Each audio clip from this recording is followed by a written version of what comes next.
Assalamu alaikum. You can show the tent. Hey Shahid. Beautiful nest. Yes, we have some international Malangs. Inside of a journey, like to find the starting point, it's hard. It all contains each other. But if we say walking around, for me it's 7 months. Okay. And for you, Brother Isa? For me, when this journey started, it feels a bit what Zembre says. Sometimes I find myself walking, and it feels like I've done this forever. Like it's just like you're entering this flow of just walking, and you say, "I've done this life after life after life and I continue walking." So I cannot recall exactly really how when this journey started. But since that I can remember, it's been like 3 years I decided in this body to start walking and to really surrendering. And it's been beautiful. Our relationship with each other, changed over time. I really feel like our connection to each other, it has been more silent. It becomes more silent in the sense that at the beginning, when we enter into like a relationship, there's a lot to share by words, but as we share so much time, everything we're doing all together. So you enter into a point where there's no need to talk so much and observe and feel. And at some point, you really have not even need to use words in order to communicate things, you know. And it's beautiful because you can really see and feel the other brother or sister, because you spend so much time together that you can really understand, you can feel. And spending time with brothers and sisters in nature, where there's no so much distractions as in the common world, where there's so much noise and a lot of inputs that takes you away from the moment. When you're able to stay in nature and stay with the brothers, stay present in the moment, you can really enter into a very beautiful connection with them.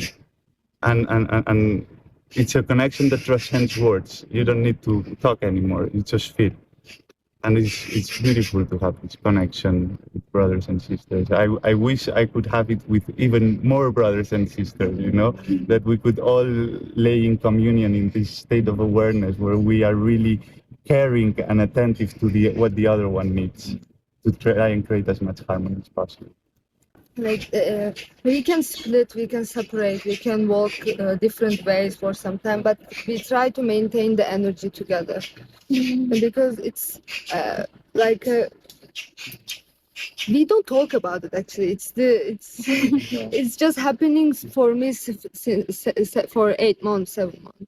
I have a question for you. We hear that you had a luxury life back in your country. Your father was biker, champion biker, and you were also. So what was the inspiration, or what was your idea to leave all that and, you know, starting journey on this path? No, I think the real luxury I'm living now. Maybe for some brothers and sisters, or where it's common, they might think that was the luxurious life.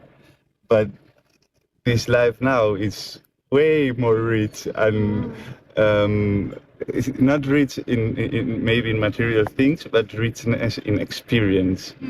And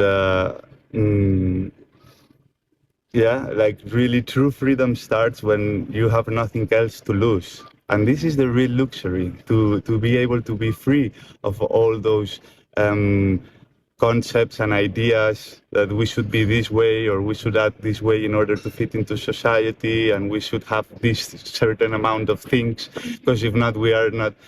All these are actually enslaving you, engaging you, you know, and it's shrinking your experience. So when you're able to release all this, you really feel like, oh, I like at some point I really feel, well, I have truly nothing, but at the same time I realize that I have everything, because the whole world is mine. I don't have a roof, but I can sleep anywhere. Yeah, and I'm walking barefoot to all around the world, so I can consider all world my home, and it's beautiful. So the real luxury is now, but it required me, as I said before, some pain, some suffering, you know, trying to achieve something, like going to try to achieve something, and at some point, like really was depleting my energy, really was, and this question of what is the sense of life, and now I realize that really there's nothing to achieve. Everything we need to achieve, we achieve it in every breath, in every step. We have everything we need. We just have to look around us, and the beauty, all of this experience, so rich. Every moment is infinite. Because while I'm talking to you, there's infinite things happening around us. So we are all the time just crossing this eternity in the infinite flow of life.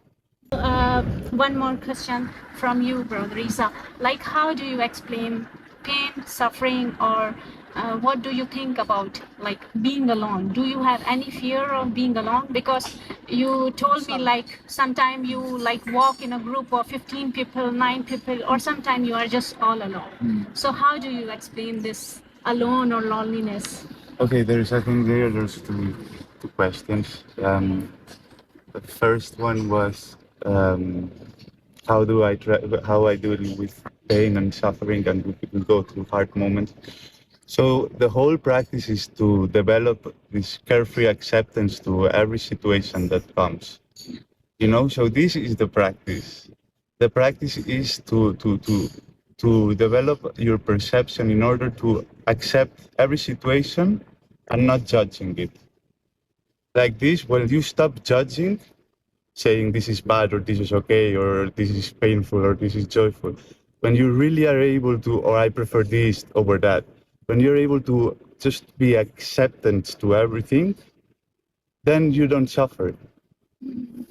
And it's a work to develop this acceptance, this embracing every situation, and this is the journey. Obviously, there's moments where like it's hard, but you have to try to remember yourself. This is there's a great opportunity to practice. I'm going through this pain, which is allowing me a beautiful opportunity to embrace and open up to the situation. So it's a process. Sometimes we find ourselves like very cold weather, not enough blankets. One day I was alone in a mountain and it was freezing cold, raining. I had no tent. I had to sleep in a very small cave and sing mantras, zikir all night to maintain myself warm. But then after you came out of this situation and you feel so good. You face the sun. To face the sun after the cold night of raining, and it's like, yeah. And also like physical pain. For example, when you walk, it's so hot. If you are barefoot, and also if the ground also so hot, you don't feel hot because all your focus is on your feet. Like by positioning your focus, the pain also changes. The pain and suffering. Not only physical and emotional also. The playing with the self, positioning yourself, playing with concepts and everything is just playing with the pain, flowing with the pain, dancing with the pain. Yes. You tested our patience. To cross all Baluchistan and Kepik areas, as Brother Ramazan said, they didn't let us walk. And yeah, so we even had to ask for permission to go to the toilet, like who says, So, but yeah, as I said, it's all part of the game, no? And learning how to accept and to develop your patience makes you a more loving person. And what's the better goal in life to become much more compassionate, as loving as possible, no matter what situation it is.